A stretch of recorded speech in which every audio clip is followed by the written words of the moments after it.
Now, Erie's premier podcast. News about music, health, and what's happening. It's Breakfast with Nat the Hat in the 814, sponsored by Erie Insurance. Well, I am super excited to welcome back the Blues and Jazz Festival to Erie, August 3rd and 4th at Frontier Park. Podcast 37 is Blues and Jazz Grooves in the 814. I have founder and legend himself, John Vanko, with me on the show today, and the director of the Blues and Jazz Fest for 2024, Maddie Walker, yet another musical great in the 814. Welcome, gentlemen. It's nice to have you here. Nice to be here. We're very glad to be here. First off, thanks for coming in to chat with me on Breakfast with Nat Hat in the 814. You know, first off, John, it's nice to connect with you again. It's been a lot of years, and, you know, we shared time in many circles. Let's talk about the history of the Blues and Jazz Festival, because I know you have that all up there. I do. What do you want to know?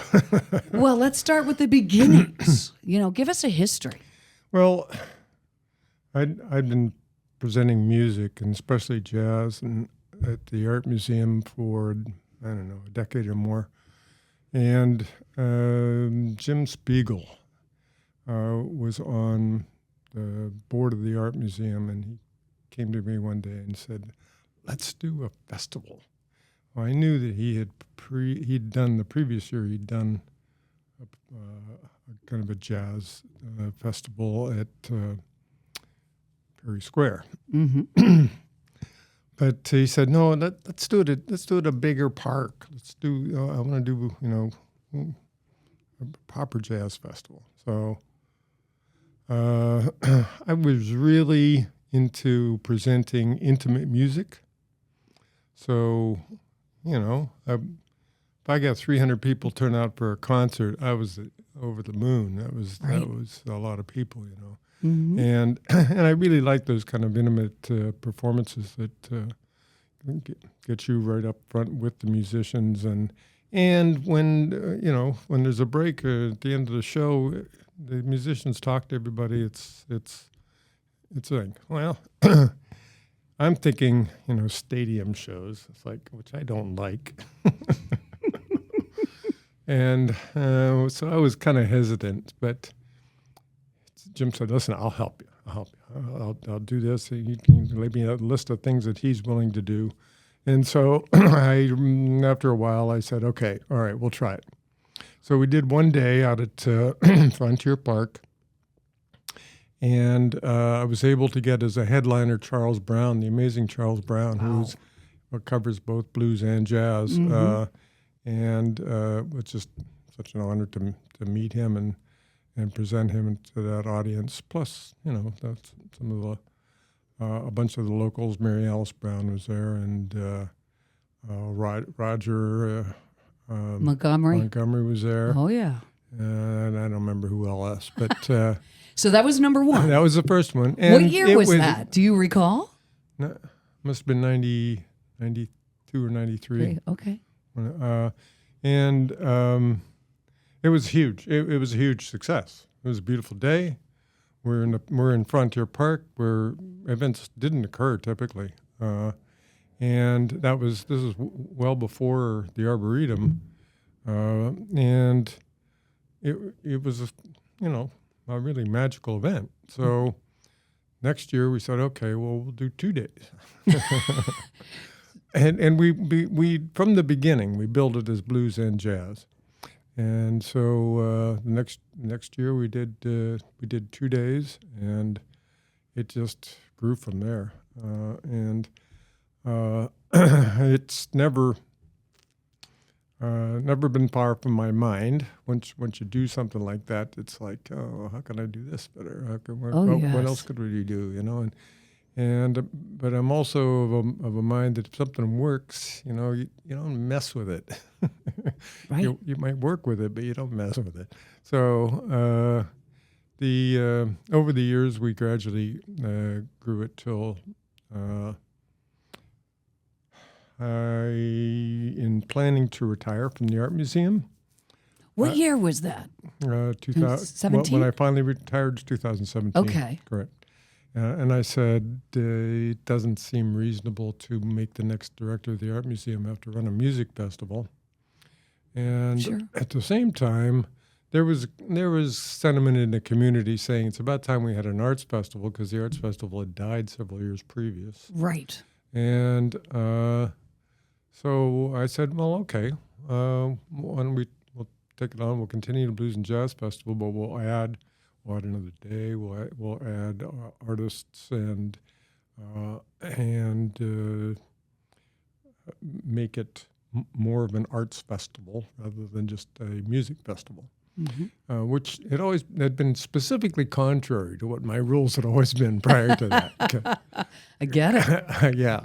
So, but it worked out fine, and we formed a kind of a partnership with the Erie Arts and Culture, the Arts Council, and that got us going for the next 3 years, and then the pandemic. Mm-hmm. And the pandemic in 2020, it was such a strange time. Right. I remember, it's like you couldn't think.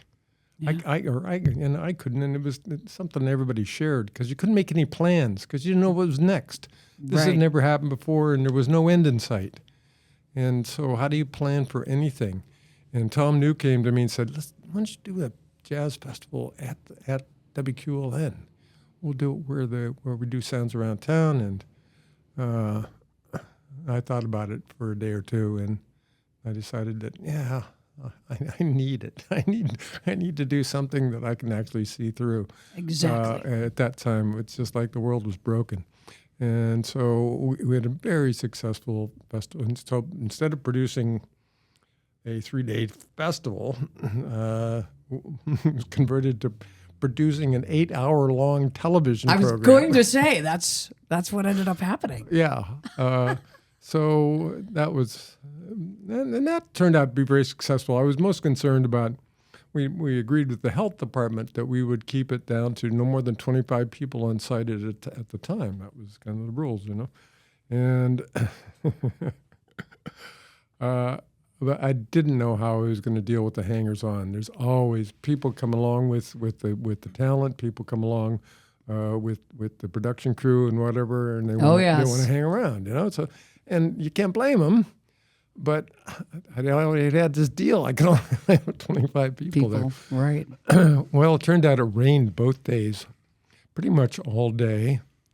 The stage was covered. The cameras, they had their umbrellas, and they're all set up. And so we just went with it. We went with it, yeah. So right. It worked out fine. Nobody, the hangers-on were kept away by the rain. Well, tell me some memorable moments through the years for you, John. Memorable moments. Oh, something that just jumps out at you. There's just so many of them. I bet. Early on, I don't know what this was, maybe 90, 95, 96, something like that.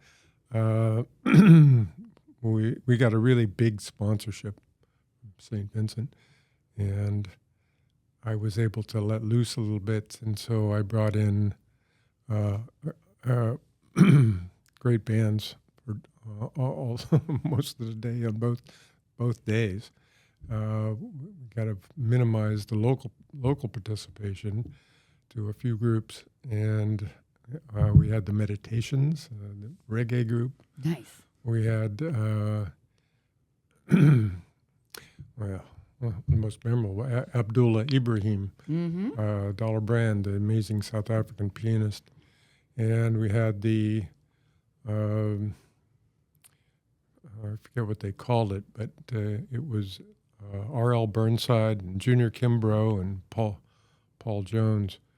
Amazing North Mississippi blues guys. I kind of given up hopes on even seeing them, let alone presenting them.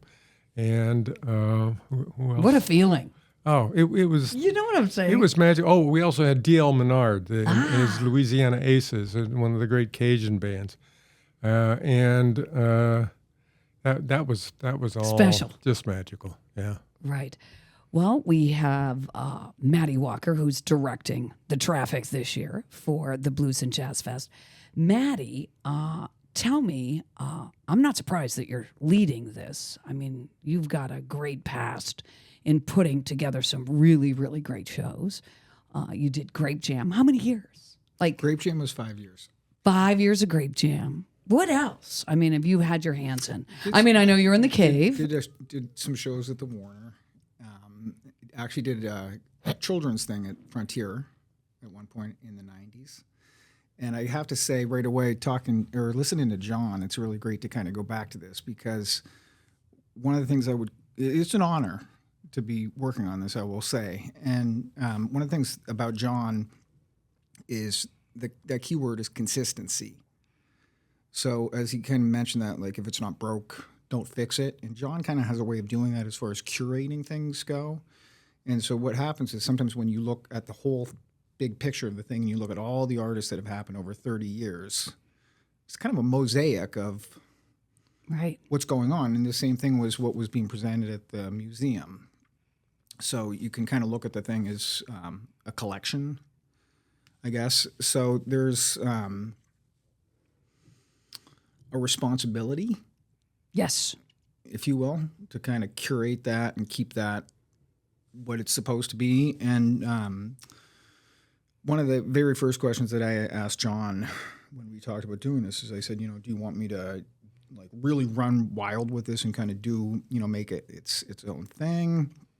Or if you want me to just kind of curate this and keep it, exactly kind of what it's been and very, very, very few changes. And John said, somewhere in the middle. So that's been the challenge, is trying to keep that continuity. So that's really the key, is that when people go, it's going to be recognizable. So it's not a completely new event or a completely different event. It's a continuation of something that's been going on for 30 years. That being said, just like in a relationship, sometimes you got to spark things up a little bit. You got to keep things going. And so there is some new stuff, just enough to keep it Just in the middle. exciting. And exciting, for sure. Yeah. So you've been out of the 814 for a while, then you've come back. So give us some background of what happened to Maddie Walker. Like, I was up in like Waldo? Where's Waldo? Where's Maddie Walker? I was up in Chicago, which Chicagoland is a big Erie. So that's really all it is. It's the same kind of people, same kind of culture. It's just a bigger version. And the one thing is, I will say, when you get back to Erie, sometimes we forget this, is Erie's a small town. Mm-hmm. It really is, and there's a certain, and that's what makes it beautiful. So. There's just a certain number of people, a finite number that we have in the art world and in the music world. So you're dealing with the same individuals over and over. And so that, I think John might attest to that, is one of the challenges, is trying to keep a lot of people happy. And it's hard to keep everybody happy, so sometimes you have to make decisions, and you're going to ruffle some feathers over here. Sure. But that's human beings. It's human beings, and it goes with the territory. But we have so much talent in Erie. I mean, and we always have. It's just, musically, artistically, there's just something in the water. Well, John, I look back at the Erie Art Museum, and that's why I call you a legend, because you really brought the Erie Art Museum to a level that is just astonishing. And I've had some of the Erie Art Museum people on my podcast, and we always go back to John Vanko. Where did this all begin, and how's this all working out, and all the things that you did in the art world? And then you turn around and say, well, let's put a little music in this. And, well, let's try this out and see how that works. And of course, it's been quite a successful event. And it's really, I want to call it free-spirited, and then it is free.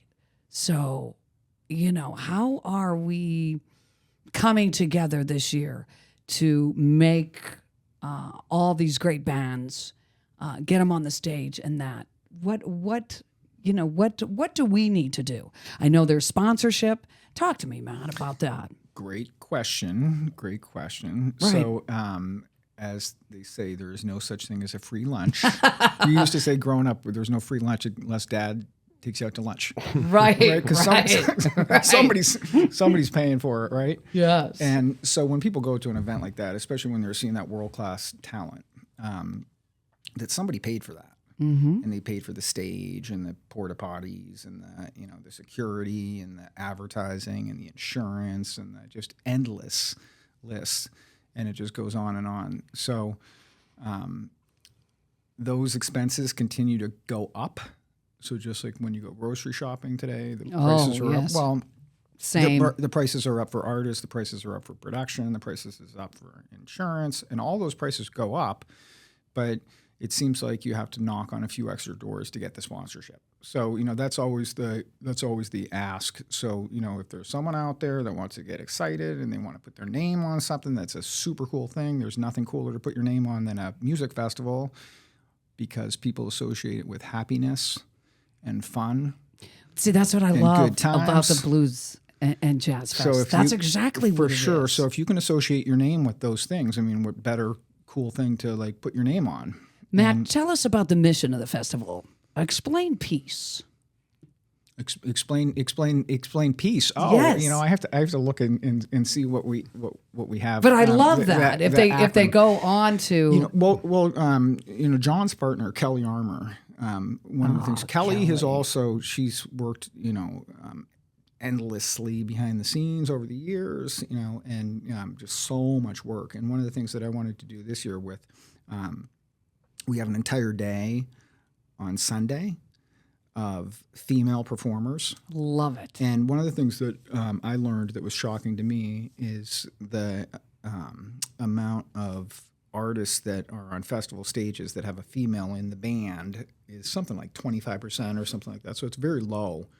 And so decided, okay, maybe we'll have a day where it's just, like the women really get the spotlight on that day. And one person in Erie that, just came to mind instantly was Kelly Armour, because she's a creative person. She's done just a lot of cool music on her own. Absolutely. And we She's just said, fabulous. and we just said, Kelly, we really, she deserves to be on that stage. And I said, Kelly, you've been doing so much work on this for umpteen years. We want you to go and just have fun and just be able to.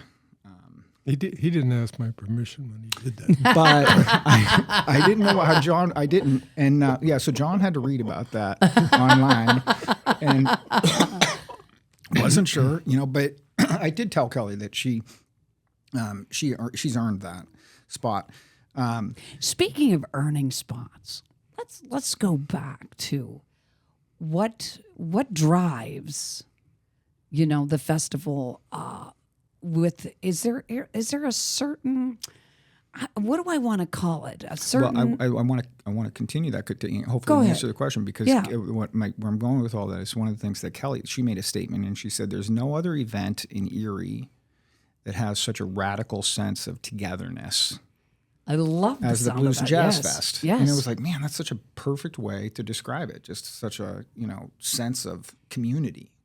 So when you're putting this all together, gentlemen, do you listen to these people and just have that, just say, I know that this would be a great fit for the Blues and Jazz Fest? How does that work?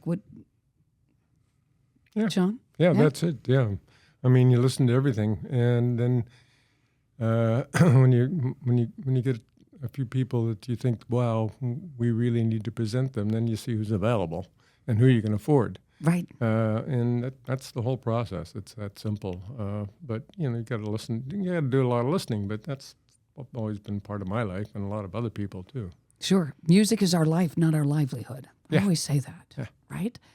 So then you're getting set to, jump back in. I mean, we didn't have it last year, so we're back.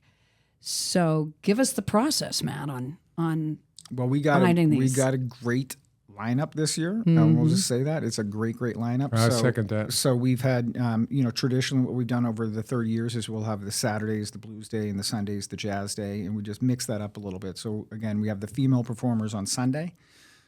Saturday is going to have a little bit more of kind of a New Orleans kind of vibe to it. So if you like good New Orleans music, I mean, certainly in the world of blues and jazz, there is no city or arguably in the United States that as important in those genres of music. And we have some really heavy hitters from Louisiana. So we have Terrence Simeon playing, who's referred to as the Prince of Zydeco. Anybody who's seen him in Erie, he's just a blast. Just fun. He brings the good, party with him. He does. The peaceful party. So when you think of a festival, you think of accordions and upbeat music, and so he's going to provide that. And a Grammy Award winner too. Grammy Award winner, and then back to back right after that, Ivan Neville, who's in the heritage of the Neville brothers family. Aaron Neville's son Ivan, he's got a band called Dumpsta Funk that they put together originally for the Jazz and Heritage Festival down in New Orleans, and then that band ended up just kind of blowing up on some level and being. They just opened up for the Stones about a month ago, and that's huge. So and I did have the privilege to see Dumpsta Funk in Bethlehem, PA, about a month or two ago, and I have to say there is no buyer's remorse. I love the sounds of that. So I'm really looking forward to Erie being able to stand in front of the stage and hear them, and they're going to deliver. Well, I'm excited to hear that the Music for Veterans, Vinny Stefanelli's group, is going to open up the show on Saturday. Those guys and ladies have done a lot of great work in the community and volunteered. And that organization just touches me because there are so many veterans that find peace through music. So it's really neat that's and John. Again, that's the I start. think John will probably attest to this. Is you get so many suggestions from different people. You should get this. You should get this. You should get this, and you kind of tune out after a while. You just kind of like it. So it's kind of hard for somebody to really catch your attention, And because there's so many good things out there that are just like it's not that it's just like you can only have so many slots. And my sister was the one that told me about Vinny's band. She said, we got this friend of ours that has this group in Erie, and they do music that's for healing veterans, and they get together and they it's all about just that therapy process. And she kind of kept talking. I said, done. So stop selling me on it. I want it. Like for sure, absolutely, they're going on the bill, and so they bring that kind of cool thing, and that's one of the things again that, as we know, you're a musician, so music is therapy, is healing. If you're out there and you're hurting, listen to some music. So, both of you, what sets this festival apart in terms of experience and atmosphere than any other festival? John? Well, I like to think it's about the attitude and the fact that you can walk right up to the stage. You can talk to the performers before or after their show.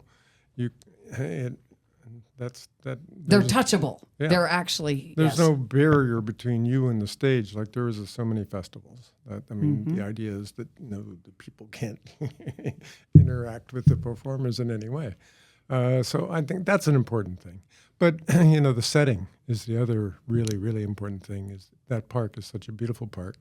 And inspired by the festival, a few years later, Kathy and Dan Dahlkemper started to turn that park into the Lake Erie Arboretum, which I'm very much involved with these days. And people don't remember that there were very few trees in that park, hardly any. Leaf has planted, I don't know, it's an old number, but when I first got involved, they planted 1,200 trees in that park. We planted a lot more since, as well as planting them elsewhere. But that setting is so delightful. I mean, there's the stream, there's Cascade Creek. Kids want to go down and play in the creek, they can go play in the creek. They want to go run around the labyrinth or one of the many sculptures or whatever, and it's such a pleasant setting. And then I don't know when we started, but I don't know. I would guess more than 20 years ago, we decided to make it a green festival too, to make it as little impact on the environment as we could. And sadly, to this day, it's the only festival in town that still does that, that embraces a green theme and green behavior. But it seems so appropriate to that wonderful park. Right. How about you, Maddie?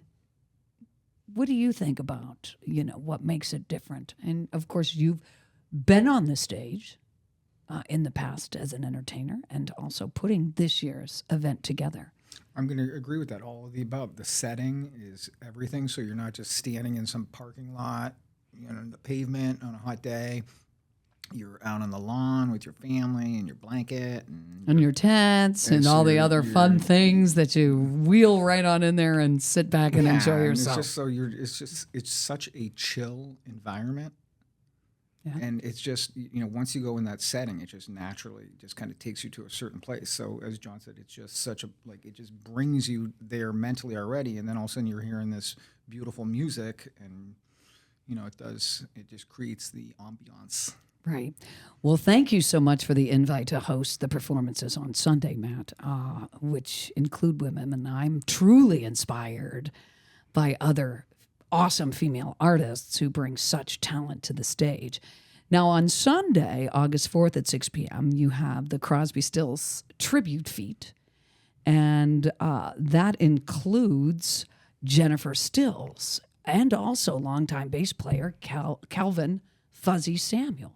So how did you hook up with this group? I'll tell you the short story of that. I had heard through somebody that Fuzzy Samuel was living in Erie. Fuzzy was an original bass player for Crosby, Stills, Nash & Young, and I had known that, just to remember the name from the albums. And one of the first things I did, this several years ago when I was still in Chicago, and I called up my friend Kennedy Thompson from One World Tribe, and I said, Kennedy, there's this guy Fuzzy Samuel in town. We are playing with him. We're going to make this happen. We're going to get a hold of this guy, and we need to do something with him. And we need to do some kind of a CSN thing. So the idea was there 4 years ago, or whatever it was. By the way, he fell in love with Erie. He drove through Erie, and he was like, I want to live here. He went to the peninsula, and he was just like, this is my town. So he adopted us. And so one thing led to another. Then Fuzzy hooked up with Kennedy from One World Tribe, and he knew these are the guys that I want to play with. So he was looking for musicians himself, and he knew that there was something with that little group of people that was who he wanted to play with, because he's from the islands, and he's got that kind of vibe, so it made sense. And we didn't know if we could convince him to do a CSN thing, because we didn't really know how he felt about that music. And we presented it, and he was cool with it. He was like, yeah, I definitely want to do that. And Fuzz was the one that reached out to Jennifer Stills, who's going to join us, I think, in pretty shortly. I'm getting ready to. Yeah. And Jennifer is super cool people, and we're super happy to have her coming to Erie, and she's just going to, again, add a little bit of spice to all that. Well, let's dial up and see if we can't get her on the horn here. It's Jennifer Stills. She's going to be showcased on Sunday at the Blues and Jazz Fest. Hello? Jennifer. Hello. Yes. How are you? This is Nat the Hat. It's Breakfast with Nat the Hat in the 814. No. I'm doing a Hi. podcast. Do you have time to chat? Right now? Yes. Just for a few minutes? Oh, Are you? well, I'm with my grandmother in San Francisco just for a few more hours. Okay. You're can not you live podcasting. I know. Well, here's what's happening. We just wanted to check and just find out what is Erie going to expect from you when you come in here for the Blues and Jazz Fest on August 4th. Well, I will be be rolling in with bells on. I'm very excited. That's great. Yeah, I'll be rolling in on my bells. How's that? That's awesome. And just I'm really excited. It looks so wonderful. I can't wait to meet all the you're gonna love it other here. musicians. I know. Yes. I know. I'm like, my heart is really like feeling overflowing with like excitement because I have some ties there with Fuzzy. That's what I was going to say. Samuel, So how did that come together with Fuzzy? I mean, have you played with him in the past? Well, yeah, we have. Yeah, we started playing about 5 years ago or so, but we had talked on the phone for like 12 years. We had only met one time when I was 18 years old at my uncle's like benefit concert, CSNY or CSN, maybe I don't know if it was Y, but it was CSN benefit concert for my uncle's liver transplant when I was 18 years old, and wow. that's where I met him. And I kept mixing him up with all my dad's other black bass players. I'm sure. Because my dad had it, he liked what he liked. Right. And so we talked on the phone and talked about playing music, and then he reached out to me after he heard my version of "Love the One You're With," and he's like, man, that's as good as the original, but don't tell my dad. That's great. I will vouch. Yes. I can vouch too. I've heard it as well. Yes. I think it's just different. So we talked on the phone. He was living in Antigua, and I was like a poor church mouse, like for real, like, so I was like barely working. I was living in Portland at the time when he was like, oh, come to, and I'm like, oh, I'm packing paleo food. I didn't even know what paleo was then, like in a warehouse. Like, I can't afford to go to Antigua. And so we eventually, I got into a better place. I was moved to Vashon Island, and I was good.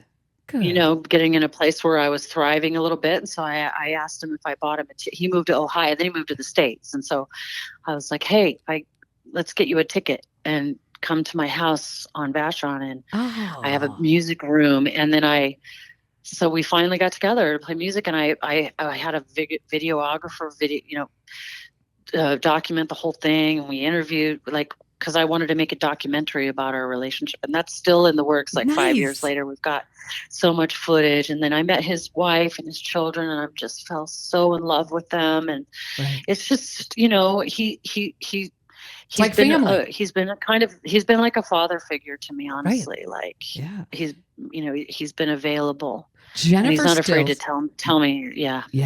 Jennifer Stills, daughter of Stephen Stills, on the show, going to be at the Blues and Jazz Fest on the 4th.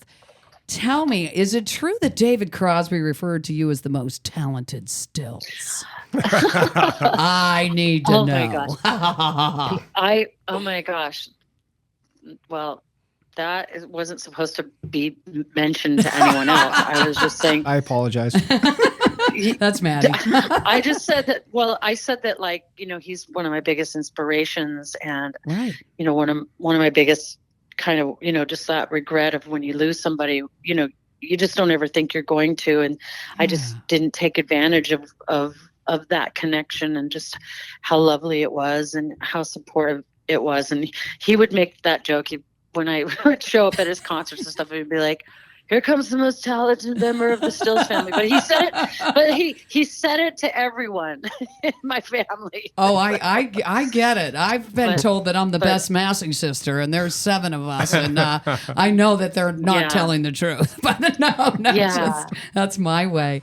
Well, Jennifer, thanks. I'll let you get back to your grandmother. I didn't.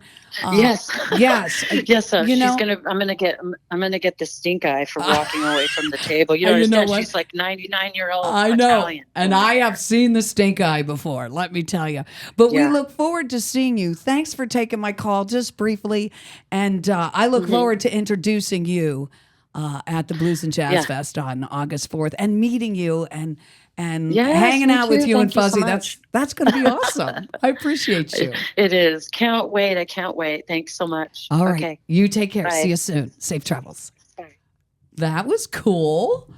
I think she was taken a little off guard. I love when she said her mother with the her grandmother with the stink eye, 99 years old. That's great. Tell us about all the other female artists on Sunday. I know we got Kelly Armour. Okay, well, yeah. And we have Jennifer Stills. We have a jazz musician from Buffalo, Ellen Peroni, who's got a great, she's kind of up and coming. She's got some good festivals on her roster this summer. And so we're psyched to have her. There's a blues artist from Columbus, winner of the Columbus Blues Challenge, Sean Booker. And she gets it done, just a dynamite blues artist. So if you like that, she's going to deliver for sure. And somebody, Ron Yaros, had mentioned that he's met her a couple times and seen her, and he said she's just great live. And then Barbara Blue from Pittsburgh. She's from Pittsburgh, but really she has spent so much time in Memphis and New Orleans, and so she was in Memphis, I think, for 25 years, and she was playing 5 nights a week, and so somebody again who was really kind of pushing Barbara Blue at me, and somehow it got on my radar, and I just started putting, I'm old school, listening to CD, I was going CD to in say. my car, and all of a sudden you're listening to Tell Mama cranking it up, and you're like, "Ooh, okay, this is it." Right. And I noticed on the liner notes that Bernard Purdy had played Kit on her disc, and I was just blown away by that. Speaking of that, there's going to be a workshop. Tell me about Purdy. Well, I actually just spoke with him this morning, and he's I think 82. Is he? Total gentleman, total sweetheart, mellow, just charming guy, and he's just kind of really a drumming legend. I think he's been on something like 4,000 albums or something like that. And I mean, he drummed for Steely Dan. Who else? I mean, I know there's some big Miles ones. Davis, James Brown.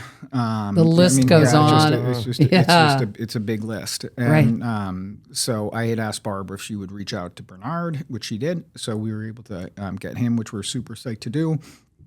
And that was one of the things that he had mentioned. We just kind of talked about that idea of doing a drum workshop. So if you drum, he's just going to be a lot of fun where he's going to, so they'll be playing on Sunday night, but on Saturday during the afternoon, he's going to do a drum workshop in the Leaf Building that people can go to. There is a ticket that you can get online. That's what I was going to say. To get a ticket for that. But what I would say again is if you're a drummer, shame on you if you're not there. you need to be there. You don't want to 5 years from now go, I missed that. And if you have a drummer in your family, so as the joke says, there's always the ones that hang out with the musicians, right? Right. So if you know somebody in your family that is a drummer, get them a ticket.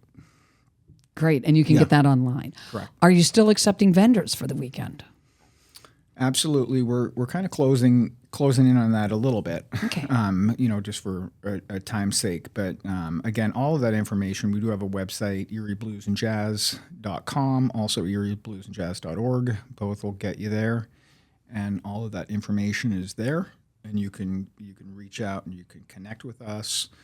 And the one thing, again, I would really want to add is one of the toughest things about a festival is you only have a finite number of slots. So there are so many talented people out there. If you didn't get on the bill this year, you might get on it next year. So, we want to encourage that. But we have to mix it up. But that's a really great problem to have. It is a good problem. Yeah. Well, let's talk about volunteers because I believe that this event, we need a lot of volunteers. And how can they can get right on the website to get involved as a volunteer too for both days, right, Matt? John? Yeah. I mean, I don't know because I haven't had to do any of this You're retired now. Founder of the Blues and Jazz Fest. But I will say, John Banco. You can't, if we need volunteers, just that human element, because you can't throw a party without people helping put the thing together. Right. And period. So what are some of the things? Yeah, I was going to say, what are some of the things everything that you can think of? So it's like, we need help now.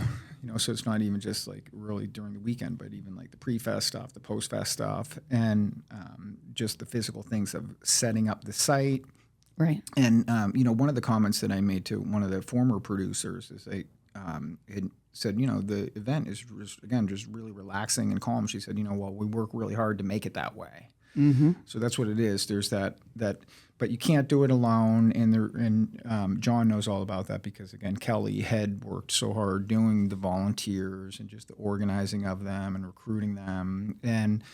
But I will say, if you've never done anything like that, it is a blast. It's a great way to meet some people, to have some fun. So just live it, embrace it. Just, come show up at 7 o'clock in the morning with a box of donuts.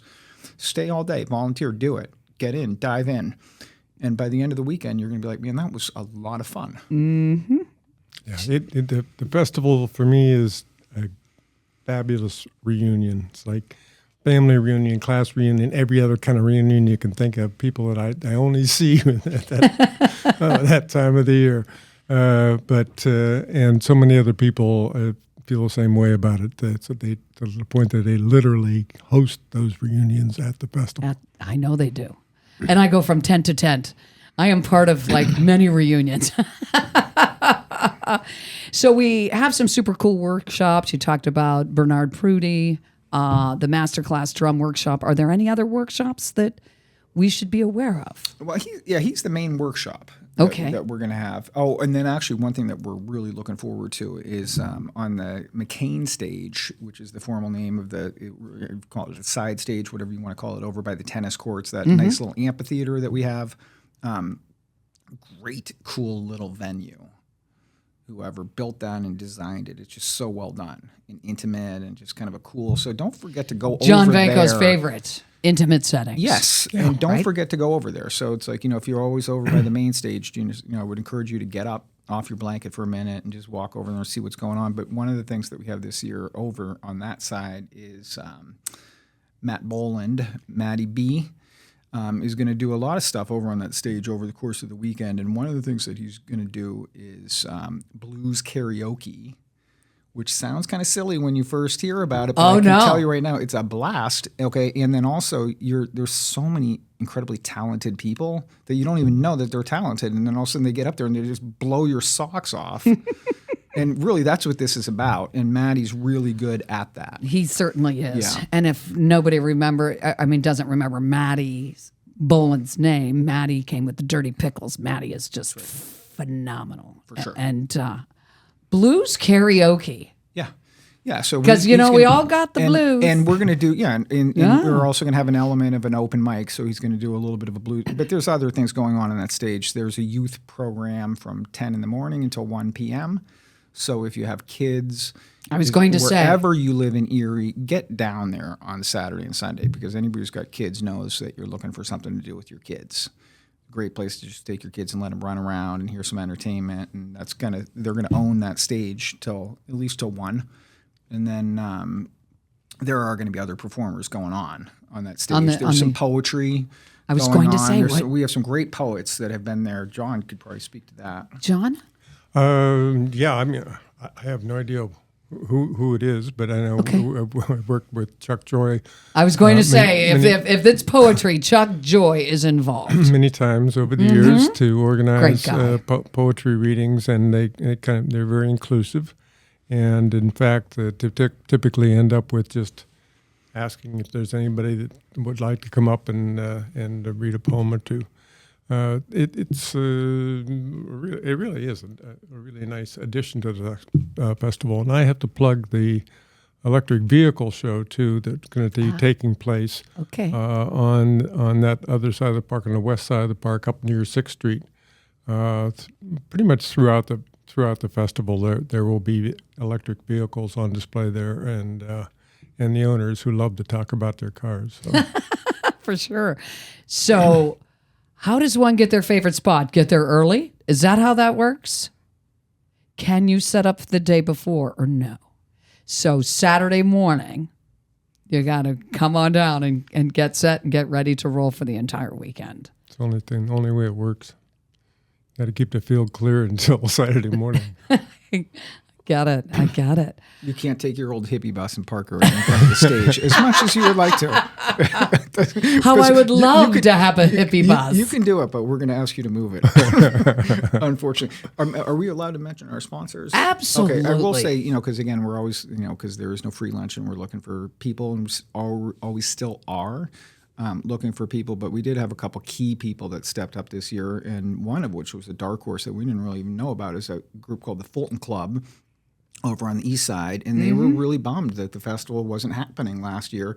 They reached out to us and said, hey, we want to make sure this happens again because, we love the Blues and Jazz Fest, and like we want to make sure we can do our part and step up. So they really came on as one of the major sponsors very early on. And then Plastech, who's a pretty large employer in Erie, the Preshak family, great family, they stepped up again for the same reasons, just a community event. And then our friends at Country Fair also stepped up. So we want to, and they're our neighbors right across the street. So Country Fair also said, that they would want to be a big part of it this year. And so we just want to say graciously thank you. How about donations? Can somebody go online and donate for this weekend that's coming up? You can, and the beautiful thing about that is there's no limit. You can donate as much as you want. So if you want to add a couple of zeros to it, you are more than welcome. We are not going to stop you. That's awesome. Your kids' inheritance might get a little upset about that, but we're okay with it. And there's no amount that's too small. We do sell buttons. We have a thing called the Button Brigade where we go around and... I think I have many, many buttons. And that adds up. Many buttons. Yeah, that adds up. You can get a cool button that you can collect and then also just, to do your part because you don't want to just go there and not contribute anything. I mean, we're happy that you're there.